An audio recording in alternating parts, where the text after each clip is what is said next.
তো কেমন আছেন ইতিহাসের অনুরাগী বন্ধুরা?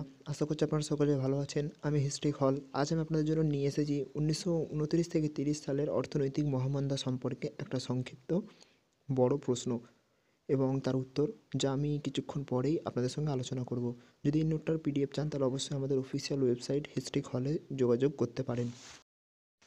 তো নোটটি শুরু করলাম। প্রথম বিশ্বযুদ্ধ শেষ হলে প্রায় এক দশকের মধ্যে এক বিশ্বব্যাপী অর্থনৈতিক মন্দা সোভিয়েত ইউনিয়ন ছাড়া প্রায় সকল দেশে দেখা যায়। এই মন্দা সর্বপ্রথম আমেরিকায় দেখা দেয়।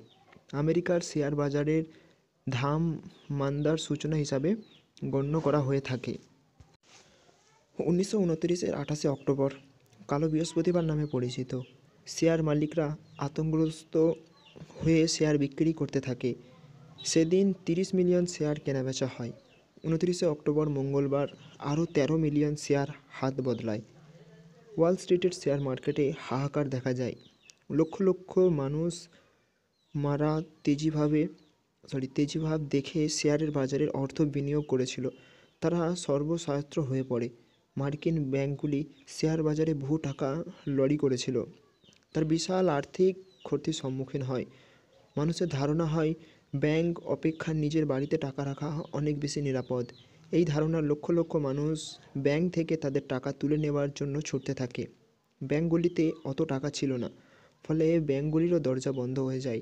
এইভাবে 1929 খ্রিস্টাব্দ থেকে 1932 খ্রিস্টাব্দের মধ্যে 57টি ব্যাংক ফেল করে এবং আরও 35টি ব্যাংক তাদের কাজকর্ম বন্ধ রাখে।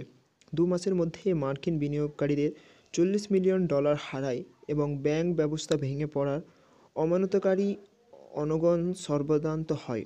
শিল্প প্রতিষ্ঠানগুলিও ব্যাংকের ঋণ থেকে বঞ্চিত হয়।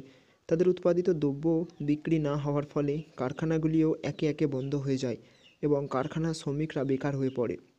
কৃষিপণ্যের মূল্যও ভয়াবহভাবে হ্রাস পায় এবং লক্ষ লক্ষ কৃষক জমি হারিয়ে ভিখারির পর্যায়ে নেমে আসে। আমেরিকা থেকে এই মহামন্দা ভূমিকম্পের মতো ইউরোপ ও এশিয়াতেও ছড়িয়ে পড়ে। এই মহামন্দার সঠিক কারণ জানা যায়নি। বিভিন্ন ঐতিহাসিক ও অর্থনীতিবিদ মহামন্দার বিভিন্ন কারক উল্লেখ করেছেন। ঐতিহাসিক ডেভিড টমসন এর 3টি কারণ উল্লেখ করেছেন: আন্তর্জাতিক বাণিজ্যের সংকোচন, অস্বাভাবিক ফটকাবাজি এবং ক্ষতিপূরণ সমস্যা, আর একই সঙ্গে ছিল বিশ্বব্যাপী অর্থের সংকট। গার্থন হার্ডের মতে, যুদ্ধের সময় মার্কিন দেশ প্রচুর যুদ্ধাস্ত্র তৈরি করে তা রপ্তানি করত।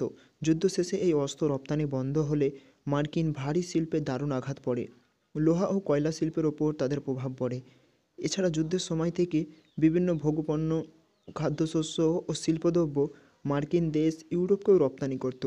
সেই চাহিদার ফলে মার্কিন শিল্পদ্রব্য ও খাদ্যশস্যের উৎপাদন বাড়ানো হয়নি।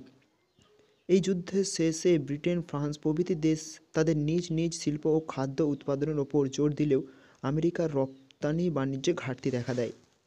দ্বিতীয়ত, একটি কারণ হিসাবে বলা যায় যুদ্ধ ঋণ পরিশোধ ও পণ্য ক্রয় বাবদ ইউরোপ থেকে প্রচুর সোনা মার্কিন দেশে পাঠাতে হয়। এজন্য বিশ্বের বিভিন্ন দেশের সোনা মার্কিন যুক্তরাষ্ট্রের ভাণ্ডারে জমা হয়। এই জন্য আন্তর্জাতিক বাণিজ্য বন্ধ হওয়ার উপক্রম হয়। যারা মার্কিন দেশের মাল কিনত অথবা যারা মার্কিন দেশ থেকে ঋণ পরিশোধ করত, তাদের স্বর্ণভাণ্ডার শূন্য হয়ে গেলে তারা আর মার্কিন মাল খরিদ অথবা মার্কিন দেশের প্রাপ্য ঋণের টাকা পরিশোধ করতে পারেননি। এই জন্য মার্কিন উদ্বৃত্ত শিল্প ও খাদ্যদ্রব্য গুদামে পচতে থাকে। তৃতীয়ত, যুদ্ধের সময় আমেরিকা ও কানাডার গম ইউরোপের মিত্রশক্তি ব্যাপক আমদানি করত। এখন যুদ্ধের পর ইউরোপের কৃষিতে জোয়ার দিলে মার্কিন যুক্তরাষ্ট্র, কানাডা প্রভৃতি দেশের খাদ্যশস্য ও অন্যান্য খাদ্যদ্রব্যের রপ্তানি আকস্মিকভাবে হ্রাস পায়। অপরদিকে লোকেরা ক্রয় ক্ষমতা হ্রাস পেলে কৃষিপণ্য ও শিল্পদ্রব্যের চাহিদা দারুণ ক্ষয় পায়। এতে কৃষিপণ্যের রপ্তানিকারক দেশগুলি অর্থনৈতিক ধস নামে। ক্রমে এই সংকট এক দেশ থেকে অন্য দেশে ছড়িয়ে পড়ে। অনেকের মতে শুধু সোনা রপ্তানি নয়, রূপার অতিরিক্ত আমদানি, মূল্যবৃদ্ধি ইত্যাদি হ্রাসের কারণ ছিল। এর ফলে যে সকল দেশে রৌপ্যমান প্রচলিত ছিল সেখানে রূপোর অতিরিক্ত আমদানির ফলে টাকার দাম পড়তে থাকে। টাকার দাম পড়ে গেলে লোকে কৃষি ও শিল্পজাত পণ্য ক্রয় করতে অক্ষম হয়। মালের চাহিদা দ্রুত ক্ষয় পেলে কলকারখানাও বন্ধ হয়। হাজার হাজার মানুষ কর্মচ্যুত হয়ে পড়ে। এসবের সামগ্রিক ফল ছিল এই বিশ্বব্যাপী অর্থনৈতিক মহামন্দা। 1930-এর মহামন্দার প্রতিক্রিয়া ছিল তাৎক্ষণিক এবং সুদূরপ্রসারী। প্রথম বিশ্বযুদ্ধের পর ধনতন্ত্রে মুক্ত দুনিয়ার ওপর এত বড় আঘাত আর কখনো ঘটেনি। সোভিয়েত ইউনিয়নের সঙ্গে ধনতন্ত্রে বিশ্বের অর্থনৈতিক লেনদেন ছিল না। এজন্য সোভিয়েত ইউনিয়ন এই মহামন্দার হাত থেকে বেঁচে যায়। গণতান্ত্রিক দেশগুলিতে মহামন্দার সর্বনাশা প্রভাব বেশি তীব্র ছিল। এই জন্য গণতান্ত্রিক ও উদারতান্ত্রিক সরকারগুলি এই মহামন্দার ধাক্কা সামলাতে পারেনি। উদারতন্ত্র ও গণতন্ত্রের প্রতি আস্থাহীন দেখা দিলে বিকর হিসাবে কোনো ফ্যাসিবাদ ও নাৎসিবাদের প্রতি আকৃষ্ট হয়।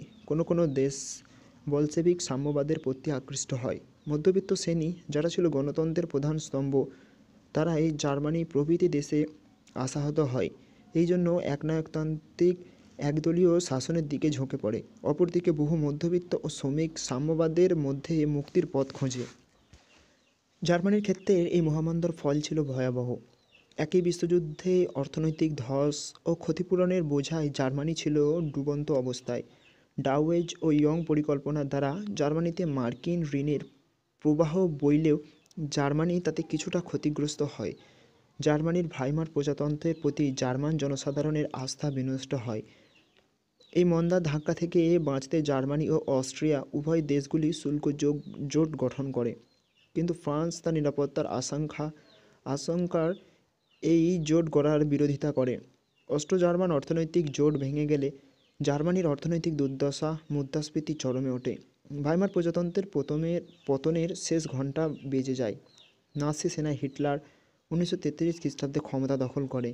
এই মহামন্দার ফলে ইউরোপের অর্থনৈতিক জাতীয়তাবাদী বা ইকোনমিক ন্যাশনালিজম প্রবল হয়ে ওঠে। প্রতি রাষ্ট্র উচ্চ শুল্ক প্রাচীর তুলে অন্য দেশের থেকে মাল আমদানি বন্ধ করতে চেষ্টা করেন। এজন্য আন্তর্জাতিক বাণিজ্য বড় রকমের ধাক্কা খায়। ওই আন্তর্জাতিক অর্থনৈতিক সংকটের ফলে অর্থনৈতিক ক্ষেত্রে আন্তর্জাতিক সহযোগিতার পরিবেশ বিঘ্নিত হয়।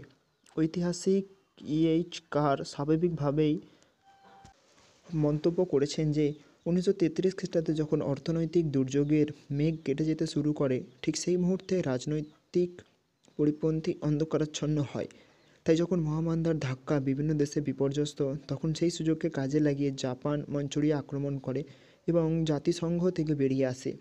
লীগ ব্যবস্থাকে দুর্বল করে দেয়। জার্মানিও এককভাবে নিরস্ত্রীকরণ সম্মেলন থেকে প্রতিনিধি প্রত্যাহার করে নেয় এবং সমরসজ্জার দিকে মন দেয়। স্বাভাবিকভাবেই যৌথ নিরাপত্তার ভিত্তি শিথিল হয়ে পড়ে। আশা করছি এই নোটটি আপনাদের ভালো লেগেছে এবং এর পিডিএফ চাইলে অবশ্যই আমাদের অফিসিয়াল ওয়েবসাইট হিস্ট্রি হলে যোগাযোগ করতে পারেন। আপনারা দেখতেই পাচ্ছেন যে সেখানে আমরা কীভাবে এত সুন্দরভাবে আপনাদের জন্য নোটটিকে উপস্থাপন করেছি এবং পিডিএফ চাইলেও আমাদের সেখানে মেসেজ করতে পারেন, আমরা অবশ্যই আপনাদের পিডিএফ পাঠিয়ে দেবো। তো এরপরে আমি কিছু প্রশ্ন রেখেছি যাতে আপনাদের এই অর্থনৈতিক মহামন্দা সম্পর্কেও জানতে বা আপনারা জানতে আগ্রহী হন বা আপনাদের এই মহামন্দা সম্পর্কে আরও অতিরিক্ত জ্ঞান বাড়ুক। তো সেই প্রশ্নগুলি আমি আপনাদের দেখিয়ে দিতে চাই। তো এখানে আমি কিছু প্রশ্ন রেখেছি, দেখা যাক। যেমন এখানে 1929 সালের মহামন্দার কারণ, ফলাফল এবং তার পরের প্রশ্ন হচ্ছে মহামন্দার ফলাফল কী ছিল, তার পরের প্রভাব এবং এই পিডিএফটি কীভাবে পাবেন সেটাও দেওয়া আছে এবং বিশ্বব্যাপী অর্থনৈতিক মহামন্দার কারণ, অর্থনৈতিক মহামন্দা কী, এবং এখানেও আরও 2-3টে প্রশ্ন আছে। যেমন ইউরোপের মহামন্দার কারণ কী ছিল, গ্রেট ডিপ্রেশন বলতে কী বোঝো। গ্রেট ডিপ্রেশন আর অর্থনৈতিক মহামন্দা দুটোই একই। তো অবশ্যই যদি আপনাদের এই প্রশ্নটি ভালো লেগে থাকে তাহলে অবশ্যই একটা লাইক করবেন। তো দেখা হচ্ছে পরবর্তী আরেকটি নতুন ভিডিওর সাথে। আশা করছি ভিডিওটি আপনাদের ভালো লেগেছে। যদি কোনো মন্তব্য থাকেন অবশ্যই কমেন্টে করতে পারেন, আমরা আপনার মন্তব্যের যতটা সম্ভব তাড়াতাড়ি উত্তর দেওয়ার চেষ্টা করব।